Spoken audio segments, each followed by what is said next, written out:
જાહ્નવી જ્યારે માંડ 23 વર્ષની હતી ત્યારે જ વિધવા બની ગઈ. લોકો તેને મનહૂસ કહેવા લાગ્યા. ચાચીએ 2 બાળકોના પિતા વિનોદ સાથે તેની શાદી નક્કી કરી દીધી. શાદીના દિવસે મેરેજ હોલમાં બધા જાહ્નવીની મજાક ઉડાવતા હતા. જ્યારે વિનોદ પોતાની શાન અને ઠાઠમાઠ સાથે હોલમાં દાખલ થયો ત્યારે કોઈએ કહ્યું, અરે લાગે છે દુલ્હો પોતાના બાળકોને લાવવાનું ભૂલી ગયો. એ સાંભળીને તેણે બસ મુસ્કુરાહટ આપ્યું, પણ હું તો બિલકુલ ખુશ નહોતી. હું એક મુસીબતમાંથી નીકળીને બીજી મુસીબતમાં ફસાઈ ગઈ હતી. મને ખૂબ ડર લાગતો હતો, કારણ કે મારી પરેશાનીનો તમાશો જોવા 500થી વધુ લોકો ભેગા થયા હતા. અને જ્યારે આ તમાશો શરૂ થયો ત્યારે મારું દિલ બેચેન થઈ ગયું. મને ખબર હતી કે આજે મારે ખૂબ બેઇજ્જતી સહેવાની છે, પણ પછીની ઘટનાઓએ એવો વાંક લીધો કે એ જ 500 લોકો મારી સામે મારું નામ લઈને ચૂપ થઈ ગયા. મારું નામ જાહ્નવી છે. હું મારા ખાનદાનની સૌથી સુંદર દીકરી હતી, પણ મારી કિસ્મતે ક્યારેય મારી આ સુંદરતાનો સાથ ન આપ્યો. જ્યારે હું અરીસામાં પોતાને જોતી તો પોતાની જાતને પૂછતી કે આ સુંદરતા મારે કોઈ કામની કેમ નથી, કામમાં કેમ નથી આવતી. મારા સગાઓ બધા કહેતા કે જાહ્નવી ખૂબ સુંદર છે, પણ તેના નસીબમાં સુખ નથી. હું એવા ખાનદાનમાં રહેતી હતી જ્યાં દીકરાઓ ઘણા હતા અને દીકરીઓ ખૂબ ઓછી. દરેક દીકરીએ કોઈને કોઈ રીતે પોતાનું જીવન સુધારી લીધું હતું. ફક્ત હું જ એકલી હતી જે દર વખતે પાછળ રહી જતી હતી. મારી ઉંમરની આસપાસ 15 કનીજ હતી, જેમને હું પોતાની બહેનો સમાન ગણતી. પણ એ બધીનું જીવન મારા કરતાં કેટલું સારું હતું. કોઈ પાસે સારા કપડાં, કોઈ પાસે પોતાની ગાડી, કોઈ પાસે એવો પતિ જે તેને હથેળીની લકીર સમાન પોતાનો સમજતો હતો. જ્યારે હું એ બધીને જોતી ત્યારે દિલના ખૂણામાં જલન થતી. મનમાં વિચાર આવતો કે કાશ મારા નસીબમાં પણ આવું કંઈક હોત. પણ મારું નસીબ મારાથી નારાજ હતું. મારા માતા પિતા ગરીબ હતા અને ગરીબીએ અમને હંમેશા નીચું દેખાડ્યું. બાળપણથી લઈને જવાની સુધી મેં ક્યારેય નવો સૂટ ન પહેર્યો. દરેક લગ્ન કે ફંક્શનમાં બાળપણના ઉતરેલા કપડાં પહેરતી. જ્યારે તે પણ જૂના થઈ જતા તો કોઈ કનીજને દયા આવી જતી અને તે કહેતી, આ કપડાં જાહ્નવીને આપી દો, કદાચ એના કામ આવે.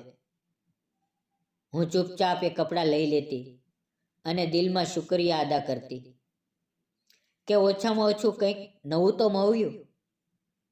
જ્યારે એ કપડાં પહેરીને તેમની સામે જતી તો તે હસીને કહેતી, અરે આ તો અમારો સૂટ હતો, અમે તો ફેંકી દીધો હતો, સારું તારી પાસે આવી ગયો. એ સાંભળીને હું મુસ્કરાહટ આપતી, પણ અંદરથી મારું દિલ કાચની જેમ તૂટી જતું. મિત્રો, મારી પાસે સુંદરતા સિવાય કંઈ નહોતું, અને સુંદરતા તો ન કંઈ ખવડાવે છે ન કિસ્મત બદલે છે. મારી મમ્મી ખૂબ પહેલાં આ દુનિયામાંથી ગઈ હતી. પપ્પાએ પોતાનું આખું જીવન ગરીબીમાં વિતાવ્યું. તે હંમેશા બીમાર રહેતા, પણ મારા માટે ચિંતિત રહેતા. જ્યાં સુધી તેઓ જીવતા હતા ઘરમાં એક આધાર હતો, પણ તેમના ગયા પછી હું એકલી પડી ગઈ. દુનિયામાં માણસો તો છે, પણ ગરીબીના બોજા નીચે બધા દબાયેલા છે. હવે મારું જીવન પહેલાં કરતાં વધુ મુશ્કેલ થઈ ગયું, કારણ કે મારે મારી ચાચી સાથે રહેવું પડતું હતું. ચાચીને મારાથી ક્યારેય ખાસ લગાવ નહોતો, પણ પપ્પાએ તેમની પાસે વચન લીધું હતું કે મારા મર્યા પછી જાહ્નવીને તારી પાસે રાખજે. તેમણે મજબૂરીમાં હા કરી દીધી અને કહ્યું કે જાહ્નવી માંડ થોડા મહિનામાં જ ઘરમાં રહેશે, કારણ કે પપ્પાએ જીવતે જીવ મારી શાદી નક્કી કરી દીધી હતી. શાદી થઈ ગઈ છે, હવે થોડા મહિનામાં વિદાય છે. ચાચીને કંઈ ફરક નહોતો પડતો. તેઓ રોજ પોતાની દુનિયામાં મસ્ત રહેતા. તેમને ખબર હતી કે હું થોડા દિવસની મહેમાન છું. ન તો મારી સાથે વધુ બોલતા, ન મને ઘરનો હિસ્સો ગણતા. હું રાત દિવસ વિચારતી રહેતી કે મારું જીવન એ માણસ સાથે કેવું હશે જેની સાથે મારી શાદી થવાની છે. શું તે મને સમજશે, મારી તકલીફોને અનુભવશે, કે પછી બાકીના બધા જેવો મને નબળી અને લાચાર જ સમજશે? આ સવાલ વારંવાર દિલમાં ઉઠતા હતા, પણ જવાબ મારી પાસે નહોતા. કારણ કે કિસ્મતના નિર્ણય માણસના હાથમાં નથી હોતા. અને મારી કિસ્મત તો શરૂઆતથી જ મારાથી નારાજ હતી. મારી શાદીના દિવસે બધી કનીજ મારાથી નારાજ હતી. બધી ખૂબ સારી રીતે તૈયાર થઈને આવી હતી. દરેકે મોંઘા ઝભ્ભા પહેર્યા હતા. કોઈના ગળામાં ચમકતો હીરો, કોઈના હાથમાં ચૂડીઓ. બધી હસતી ખેલતી એકબીજા સાથે વ્યસ્ત હતી. પણ મારા દિલમાં અજીબ દુઃખ હતું. પપ્પાના જવાનો ગમ હજી તાજો હતો, અને એ દુઃખમાં મારા દિલમાંથી ખુશીઓનો અહેસાસ છીનવાઈ ગયો હતો. મારી શાદી પહેલેથી જ થઈ ગઈ હતી, એટલે આ દિવસે મારી વિદાયનો દિવસ હતો. મને વધુ તૈયાર નહોતી કરી, ફક્ત હળવો મેકઅપ અને એક સાદો જબ્બો પહેર્યો હતો. પણ જ્યારે મારા પતિ હોલમાં અંદર આવ્યા ત્યારે બધાના ચહેરા આશ્ચર્યથી ચમકી ઉઠ્યા. તેમના ચહેરા પર નિખાર અને રોબ હતો. તેઓ કોઈ હીરો કરતાં ઓછા નહોતા લાગતા. મારી કેટલીક કનીજ લગ્ન કરેલી હતી, પણ તેમની સામે તેમના પતિ પણ બેવડી ઉંમરના લાગતા હતા. જ્યારે મારા પતિ સુંદર અને જવાન હતા. તેમને જોઈને તેમના ચહેરાના રંગ ઉડી ગયા. એકબીજાને કોણી મારતા બોલવા લાગ્યા, જાનવીની તો કિસ્મત જુઓ, કેટલો હેન્ડસમ નવયુવાન પતિ મળ્યો. કોઈને મારા નસીબ પર ગર્વ થતો હતો, તો કોઈના દિલમાંથી નફરત નીકળતી હતી. પણ મારા ચહેરા પર એ મુસ્કાન નહોતી. મારું દિલ ગમથી ભરેલું હતું. હું ચૂપચાપ બધું જોતી હતી. દિલમાં વિચારતી હતી કે કદાચ જિંદગી સુધરી જશે, મારા દિવસો બદલાઈ જશે. વિદાયનો વખત આવ્યો ત્યારે બધી સ્ત્રીઓ આંસુએ ભરેલી આંખે મને ભેટી પડી. પણ સાચીના ચહેરા પર એક સુકૂન હતું, જાણે કહેતી હોય કે સારું થયું, આ બોજ અમારા માથેથી ઉતરી ગયો. હોલમાંથી નીકળ્યા પછી 2 ગાડીઓ તૈયાર ઊભી હતી. રિવાજ એવો હતો કે દુલ્હા દુલ્હન એક જ ગાડીમાં ન બેસે. એટલે સાસુએ કહ્યું, જાનવી બેટા, તું અમારી સાથે બેસજે, તારો પતિ પોતાના મિત્રો સાથે બેસશે. મેં પાછળ વળીને એક નજર તેમના પર નાખી. તેઓ હસતા હસતા હાથ હલાવી રહ્યા હતા. મેં પણ ધીમેથી હાથ હલાવ્યો. દિલમાં અજીબ સુકૂન ઉતરી રહ્યું હતું, પણ એ સુકૂન વધુ સમય ટેક્યું નહીં. અમારી ગાડી હજી રસ્તે જ હતી, ત્યાં જ એક જોરદાર અવાજ આવ્યો. મને લાગ્યું કે જાણે મને ગાડીમાંથી રસ્તા પર ધડાકા બંધ ફેંકી દેવામાં આવી. બધા ચોંકી ઉઠ્યા. ડ્રાઈવરે બ્રેક મારી અને હું સ્વિચ પાડવા લાગી. રસ્તાની બાજુમાં કેટલાક લોકો ઊભેલા દેખાયા. ગાડી ઊભી રાખી ત્યારે સામેનું દ્રશ્ય જોઈને અમારી આંખો આગળ અંધકાર છવાઈ ગયો. સામે એ જ ગાડી ઊંધી પડી હતી, જેમાં મારો પતિ મિત્રો સાથે બેઠો હતો. ચારેય તરફ બધે હોબાળો મચી ગયો. કોઈ પાણી લાવતું હતું, કોઈ ઘાયલોને ગાડીમાંથી કાઢવાની કોશિશ કરતું હતું. હું રસ્તા પર પડી ગઈ અને જોર જોરથી રડવા લાગી. મને કંઈ સમજાતું નહોતું કે શું થયું. પછી કોઈએ કહ્યું, બાકીના બધા મિત્રો જીવતા છે, પણ દુલ્હો મરી ગયો છે. આ સાંભળતા જ મારી જીભ ગળામાં અટકી ગઈ. મારું શરીર પથ્થર બની ગયું. મેં એક નજર એ ગાડી તરફ નાખી જ્યાં થોડી વાર પહેલા તે હસતો હતો, હવે શાંત પડ્યો હતો. મારી આંખો આગળ દુનિયા ફરી વળી અને હું ત્યાં જ રસ્તા પર બેહોશ થઈ ગઈ. હું મારી વિદાયના દિવસે જ વિધવા બની ગઈ. જ્યારે મને હોશ આવ્યો ત્યારે હું હોસ્પિટલના પલંગ પર હતી. પાસે કાકી બેઠા હતા. તેમના ચહેરા પર દુઃખ નહોતું, ફક્ત નફરત હતી. મેં હોઠ પર હાથ મૂકીને પૂછ્યું, તે ક્યાં છે? તેમણે સખત અવાજે કહ્યું, જલાવી દીધો છે. 1 અઠવાડિયું થઈ ગયું છે. ત્યાં સુધી તું બેહોશ પડી હતી. મારી આંખોમાંથી આંસુ વહેવા લાગ્યા. મેં પોતાને બદનસીબ સમજ્યું કે મારો આધાર, મારો સાથી, જેની સાથે હું નવું જીવન શરૂ કરવાની હતી, તે હવે આ દુનિયામાં નથી. હોસ્પિટલમાંથી નીકળતા જ નિર્ણય થઈ ગયો કે મને કાકા કાકીના ઘરે પાછી મોકલવામાં આવશે. સાસરિયાવાળા કહેતા હતા કે આ તો નવી નવેલી વિધવા છે, કોઈ તેને ઘરે નહીં રાખે. મારી સાસુ પોતાના દીકરાના જવાનો ગમ સહન ન કરી શકી, એટલે મને ઘરે લેવા નહોતી આવી. જ્યારે હું કાકીના ઘરે પહોંચી ત્યારે બધાની નજરો નફરત અને આરોપીથી ભરેલી હતી. હું દરવાજે ઊભી હતી ત્યાં કાકીએ એકદમથી કહ્યું, અહીંયા મનહુસિયત ફેલાવવાની જરૂર નથી. તારી મનહુસિયતીના કારણે આ બધું થયું છે. હું આશ્ચર્યથી તેની સામે જોવા લાગી. મેં ધીમેથી કહ્યું, કાકી, આ શું બોલો છો? તેમણે ગુસ્સામાં કહ્યું, અરે શું બોલું? તું જન્મી ત્યારથી તારી મમ્મી મરી ગઈ. જ્યારે મોટી થઈ ત્યારે તારા પપ્પાનો ધંધો ડૂબી ગયો અને તેમણે મજૂરી કરવી પડી. આપણા આખા ખાનદાનમાં કોઈએ મજૂરી નહોતી કરી. ફક્ત તારા પપ્પાને એ દિવસ જોવા પડ્યા. અને હવે તારા પતિ સાથે જે થયું એ પણ તારી મનહુસીના કારણે જ થયું. આ સાંભળીને મારું દિલ ફાટી ગયું. પણ તેઓ રોકાયા નહીં. બાકીની સ્ત્રીઓ પણ તેમની વાતથી સહમત થઈ. એકે કહ્યું, હા, મેં સાંભળ્યું છે. એક વખત આ મારી સાથે રિક્ષામાં ગઈ તો રિક્ષાનો અકસ્માત થયો હતો. એમને બધાને ઈજા થઈ, પણ આને થોડી પણ નહીં. બીજીએ કહ્યું, હા, એક દિવસ અમારે ત્યાં જમવા આવી હતી ત્યારે ઘરની બધી લાઈટ ગઈ. અમે બધા ગરમીમાં હતા. નહીં તો અમારા વિસ્તારમાં ક્યારેય લાઈટ જતી જ નથી. દરેક પોતપોતાની વાતો કહેવા લાગ્યા, જાણે મારા જીવનની દરેક ઘટનાને મનહુસિયતનો રંગ આપી રહ્યા હોય. હું મોઢા પર હાથ મૂકીને રડવા લાગી. મેં કહ્યું,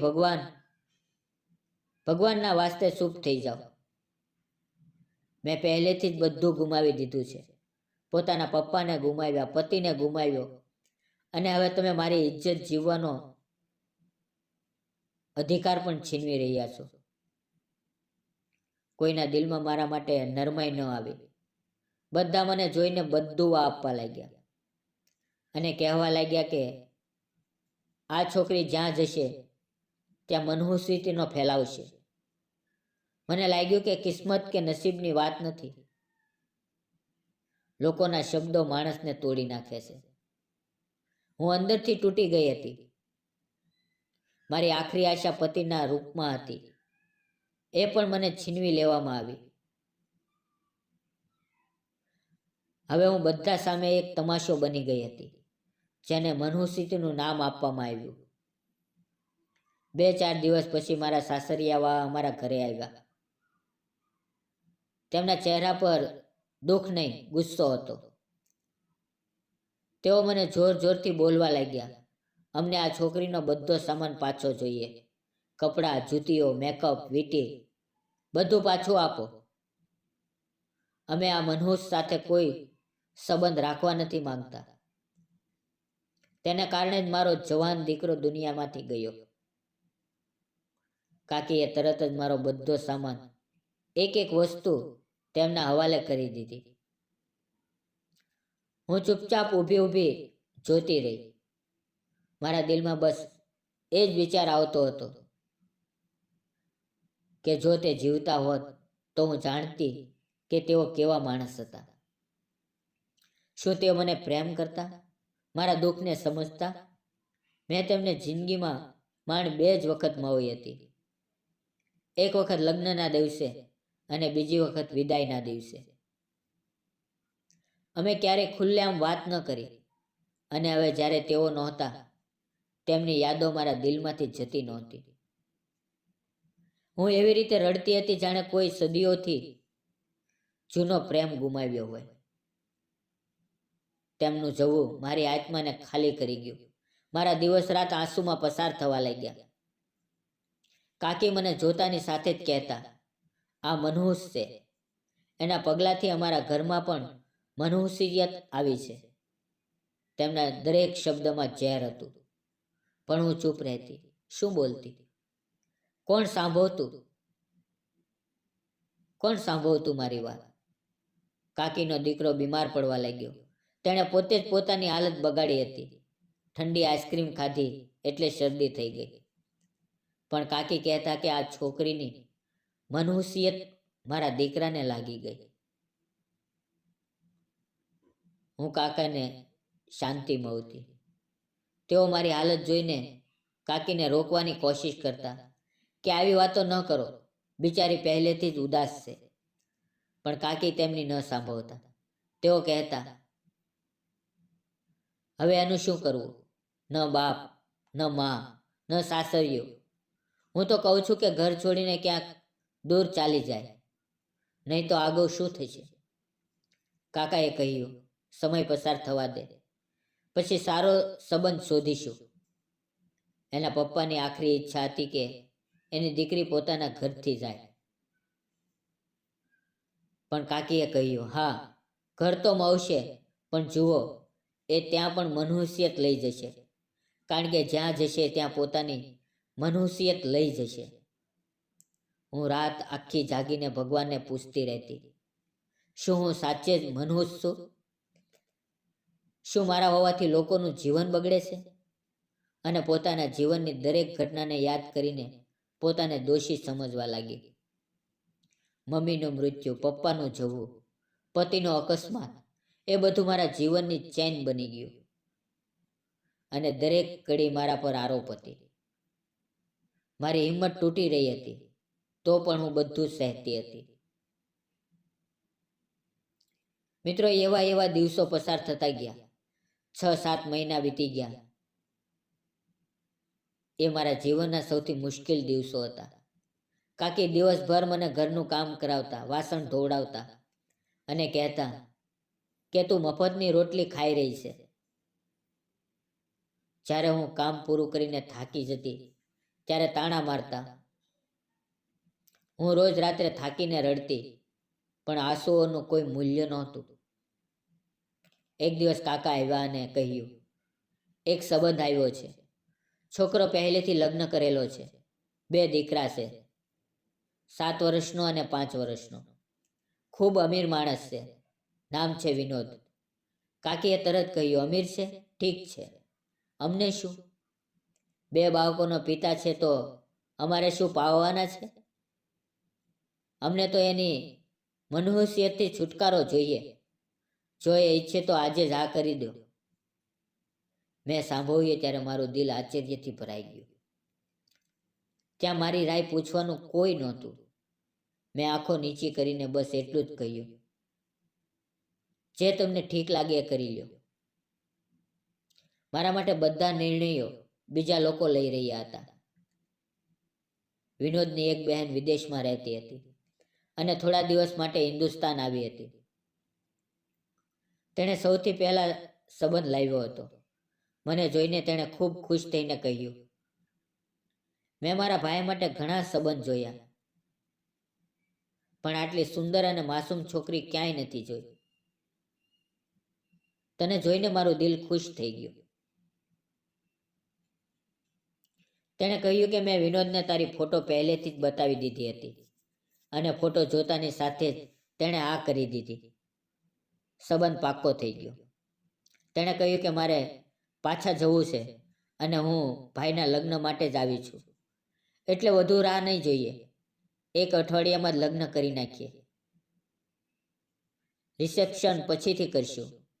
હાલ ફક્ત લગ્ન અને વિદાય એક જ મેરેજ હોલમાં થશે. બંને બાજુના લોકોને બોલાવશું. જમવાનું પણ ત્યાં જ થશે. કાકાને આ વાત ગમી અને જ્યારે વિનોદની બહેને કહ્યું કે હોલનો બધો ખર્ચો અમે ઉઠાવશું, ત્યારે કાકા તરત ખુશ થઈ ગયા અને હા કરી દીધી. તેમણે કહ્યું, અગાઉના લગ્નમાં અમે ઘણો ખર્ચો કર્યો હતો, હવે ફરી કેમ કરીએ? જ્યારે સામેવાળા બધું કરી રહ્યા છે તો અમને શું વાંધો? આમ મારી બીજી શાદીની તારીખ પણ નક્કી થઈ ગઈ. બધું ખૂબ ઝડપથી થઈ રહ્યું હતું, જાણે કોઈને ઉતાવળ હોય. મારી કહાનીનો આગલો વાંક ઝડપથી આવી ગયો. મારી કિસ્મત ફરી એક પરીક્ષાના મોડ પર ઊભી હતી અને હું વિચારતી હતી કે કદાચ આ વખતે નસીબ મારા પર થોડી દયા રાખે. કાકા છોકરાના ઘરે ગયા હતા અને કેટલીક વાતો નક્કી કરવાની હતી. પાછા આવીને કહેવા લાગ્યા, ઘર તો ખૂબ સારું છે. છોકરાની શકલ સુરત પણ સારી છે. બાળકો પણ મોટા છે અને બાળકોને તેને પપ્પા પપ્પા કહે છે. કાકાએ કાકીને કહ્યું, જો આપણી કોઈ દીકરી હોત તો શું આપણે એની શાદી આવા માણસ સાથે કરત? કાકીએ એકલામાં કહ્યું, અમને શું ફરક પડે છે? અમને તો આ મુસીબતથી છુટકારો જોઈએ. કાકાએ કહ્યું, ભગવાન બધું સારું કરે અને આ માણસ સારો નીકળે. પોતાના બાળકો અને પત્ની પ્રત્યે ખ્યાલ નાખનારો હોય. કાકીએ બિંદાસ કહ્યું, કોઈ મા બાપ પોતાની દીકરીનું નસીબ ખરાબ નથી કરતા. ખેર, મારી પાસે એક છોકરી આવી જે મારી નણંદના ઘરેથી મહેંદી લઈને આવી હતી. તેણે કહ્યું કે લગ્ન માટે હુકુમ આવ્યો છે. ખૂબ સારી રીતે તને તૈયાર કરવાની છે. લગ્ન મોટા નહીં હોય પણ દુલ્હન ખૂબ સુંદર દેખાવી જોઈએ. આ સાંભળીને મારા દિલમાં ખુશીની લહેર દોડી અને હું વિચારવા લાગી કે કોઈએ મને સારું ઈચ્છ્યું. પણ ખુશી પૂરી થાય તે પહેલા કાકી મારી પાસે આવ્યા અને સખત અવાજે કહ્યું, મહેંદી લગાવ્યા પછી પૂંજાપાઠ કરી લેજે અને કોઈ મંત્ર માંગી લેજે કે આ વખતે તારો દુલ્હો રસ્તામાં જ દુનિયાથી ન ચાલ્યો જાય. મારી આંખોમાં આંસુ આવી ગયા. મને આ વાત ખૂબ ખરાબ લાગી પણ હું ચૂપ રહી ગઈ, કારણ કે મને ખબર હતી કે જો બોલીશ તો બધા મારી મજાક ઉડાવશે. મારા દિલમાં એક અજીબ તડપ થઈ. મમ્મી પપ્પાને યાદ કર્યા. દિલ વારંવાર કહેતું હતું કે કંઈક ખરાબ ન થાય. શું આ લગ્ન પણ મારા જીવનની બરબાદી ન બની જાય? હું વિચારવા લાગી કે શું હું સાચે જ બદનસીબ છું અને મારા કારણે કોઈનું જીવન બગડે તો હું કોઈના જીવનની બરબાદીનું કારણ બનીશ. રાતભર મેં પ્રાર્થના કરી. ભગવાનને રડતા રડતા કહ્યું, બધું ઠીક રાખજે. મારા નસીબમાં પણ બધું સારું લખજે. હું વચન આપું છું કે જો બધું ઠીક રહેશે તો હું બધાની તકલીફ સમજીશ, બધાની મદદ કરીશ, ભૂખ્યાને ખવડાવીશ અને કોઈને દુઃખ નહીં આપું. પછી મારા લગ્નનો દિવસ આવ્યો. મને પાર્લરમાં મોકલવામાં આવી, જ્યાં મેં દુલ્હનનો જબ્બો પહેરીને મેકઅપ કરાવ્યો. અરીસામાં પોતાને જોઈને ખુશ થઈ કે સાચે જ ખૂબ જ સુંદર લાગુ છું. પણ તરત જ ખ્યાલ આવ્યો કે સુંદરતાથી કિસ્મત નથી બદલાતી. પછી મને હોલમાં લઈ જવામાં આવી, જ્યાં બધા સગા સંબંધીઓ આવી ગયા હતા. મારી બધી કઝિન પણ હતી, જેઓ મને હંમેશા નીચા દેખાડતી. આજે પણ તેમના ચહેરા પર એ જ નફરત હતી, જાણે મારી સાથે નહીં, મારા લગ્નમાં કોઈ તમાશો જોવા આવી હોય. હું સ્ટેજ પર બેઠી ગઈ. મારો મેકઅપ અને સુંદરતા છતાં પણ મારું દિલ ડરી રહ્યું હતું. થોડી વાર પછી હોલનો દરવાજો ખુલ્યો અને મારો દુલ્હો અંદર આવ્યો. બધાની નજર તેના પર ઠરી ગઈ. કોઈ હસી રહ્યું હતું, કોઈ મજાક બનાવી રહ્યું હતું, કોઈ તાણા મારી રહ્યું હતું. કોઈએ કહ્યું, જુઓ, 2 બાળકોનો બાપ છે અને કુંવારી છોકરી સાથે લગ્ન કરે છે. એક સ્ત્રીએ કહ્યું, કદાચ આ છોકરીએ કંઈક ખોટું કર્યું હશે, એટલે જ એને આ સજા મળી રહી છે. હું ચૂપચાપ બેઠી હતી. મારું દિલ બહાર નીકળી જાય એવું થઈ રહ્યું હતું. મારો દુલ્હો સ્ટેજ પર આવીને બેઠો. પંડિતજીએ અમને બંનેને મંડપમાં બોલાવ્યા અને લગ્નની રસમો શરૂ થઈ. ફેરા શરૂ થયા. 7 ફેરા લીધા અને અમારો સંબંધ 7 જન્મનો બંધાઈ ગયો. ત્યાં ઉભેલા એક માણસે પૂછ્યું, આ તમારા બીજા લગ્ન છે? તેણે કહ્યું, હા, આ મારા બીજા લગ્ન છે. બધા સાંભળીને આશ્ચર્યમાં પડી ગયા. પંડિતજીએ કાકા તરફ જોઈને કહ્યું, અમને તો કહેવાયું હતું કે તમારી પહેલી પત્નીનું અવસાન થયું છે અને તમારી પાસે 2 બાળકો છે. વિનોદે હસતા હસતા કહ્યું, કોણે કહ્યું કે મારી પાસે 2 બાળકો છે? અમે તો ક્યારેય આવી વાત નથી કરી. કાકાએ કહ્યું, પણ બાળકો તમને પપ્પા પપ્પા કહેતા હતા. મને યાદ છે, જ્યારે હું તમારા ઘરે આવ્યો હતો. વિનોદ ફરી હસી પડ્યો અને કહ્યું, એ તો મારા મોટા ભાઈના બાળકો છે. મારી ભાભી એક અકસ્માતમાં દુનિયામાંથી ચાલી ગઈ. એ બાળકો અમારી પાસે હતા અને ત્યારથી મને પપ્પા કહેવા લાગ્યા. મારા પોતાના કોઈ બાળકો નથી. કાકીએ પૂછ્યું, તો પછી તે આવી છોકરી સાથે કેમ લગ્ન કર્યા, જે પહેલેથી જ લગ્ન કરેલી છે? વિનોદે હસતા હસતા કહ્યું, તો શું થયું? લગ્ન તો થયા હતા, પણ વિદાય પૂરી નહોતી થઈ. અને એનાથી પણ વધુ મહત્વની વાત એ છે કે મને આ છોકરી પસંદ આવી ગઈ હતી. મેં દિલથી ઈચ્છ્યું અને હા કરી દીધી. શું ખોટું છે? કાકી ચૂપ થઈ ગયા અને પંડિતજીને કહ્યું, લગ્નની રસમ આગળ વધારો. પંડિતજીએ વરમાળા પહેરાવી. મારી આંખોમાં એક અલગ ચમક હતી. મારું દિલ બેચેન હતું. તેણે મારી તરફ જોયો. મને પોતાની સુરક્ષાનો અહેસાસ થયો. દિલમાં સુકૂન ઉતર્યું. પૂરો હોલ શાંત થઈ ગયો. બધાની નજર વિનોદ પર ઠરી હતી. મારી બધી કઝિન અને સગા ગહન નજરે અમને જોઈ રહ્યા હતા. હવે તેમની બાજુથી 15 તોલા સોનું આવ્યું. એ જોઈને બધા ચોંકી ગયા. બધાના ચહેરા સફેદ પડી ગયા. મારી કઝિન, જેઓ હંમેશા મારી નબળાઈ પર હસતી હતી, તે આજે ચૂપ હતી.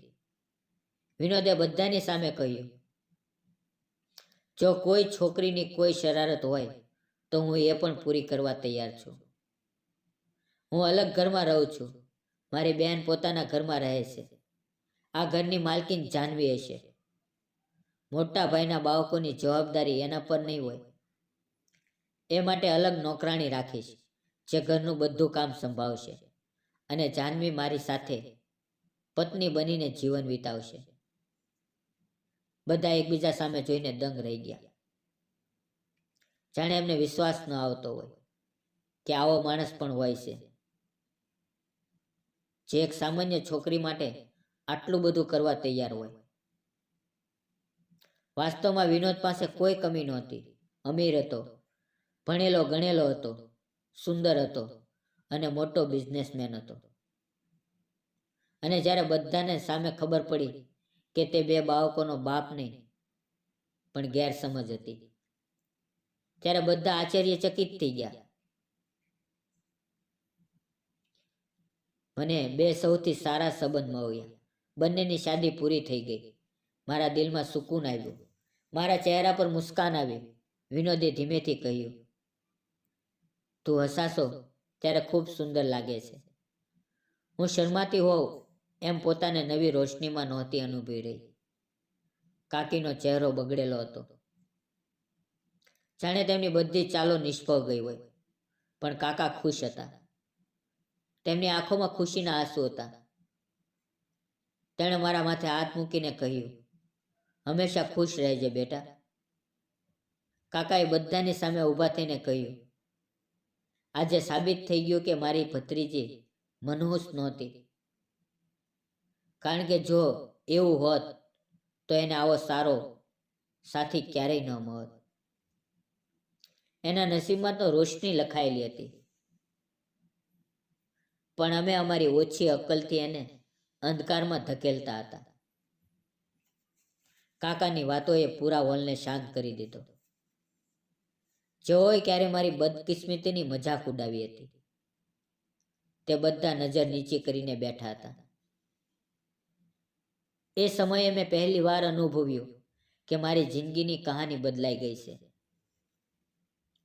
મારા પતિ વિનોદે બધાની સામે જોઈને કહ્યું, જો કોઈએ મારી સામે જાહ્નવી વિશે આવી કોઈ વાત કે મજાક પણ કરી તો હું કોઈથી સહન નહીં કરું. મારી આંખોમાં પહેલી વાર સુકૂન ઉતરવા લાગ્યો. મેં અનુભવ્યું કે મારા માટે કોઈ ઊભું છે, જે મને બચાવશે, જે મારું પોતાનું છે. ત્યાર પછી મારી વિદાય થઈ. જ્યારે હું ઘરે નીકળી ત્યારે ચારેય બાજુ રેશમી દુપટ્ટા લહેરાઈ રહ્યા હતા. લોકો ફૂલો વરસાવી રહ્યા હતા. આંખોમાં ખુશી સાથે થોડી ઉદાસી પણ હતી. મારા દિલમાં ફક્ત શુક્રિયા હતા. જે ગાડીમાં હું વિદાય થઈ એની કિંમત 1 કરોડ હતી. આખો મહોલ્લો બહાર ભેગો થઈ ગયો હતો. જ્યારે હું ગાડીમાં બેઠી ત્યારે કાકાના ચહેરા પર ગર્વ હતો અને કાકીના ચહેરા પર ગહન શાંતિ. જ્યારે હું તેમના ઘરે પહોંચી ત્યારે મારું દિલ ખૂબ ઝડપથી ધડકતું હતું. દરવાજો ખુલતાની સાથે રોશનીઓએ મને ઘેરી લીધી. ચારે તરફ ખુશ્બુ હતી. ફૂલોની મહેકથી આખું ઘર ભરેલું હતું અને મારા માટે એક સુંદર મોટું વેલકમ બોર્ડ લગાવેલું હતું, જેના પર લખ્યું હતું, વેલકમ હોમ મમ્મી. હું એક ક્ષણ માટે થંભી ગઈ. મારી આંખોમાં આંસુ આવી ગયા અને મુસ્કાન વધી ગઈ. બંને નાના બાળકો દોડતા મારી પાસે આવ્યા અને બોલ્યા, વેલકમ મમ્મી. અંતે મારી સુંદરતા અને મારું નસીબ બંનેએ મારો સાથ આપ્યો.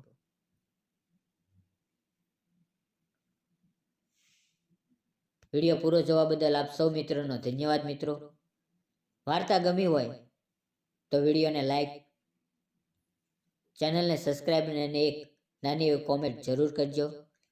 ફરી મળશું આવતીકાલે. જય હિન્દ.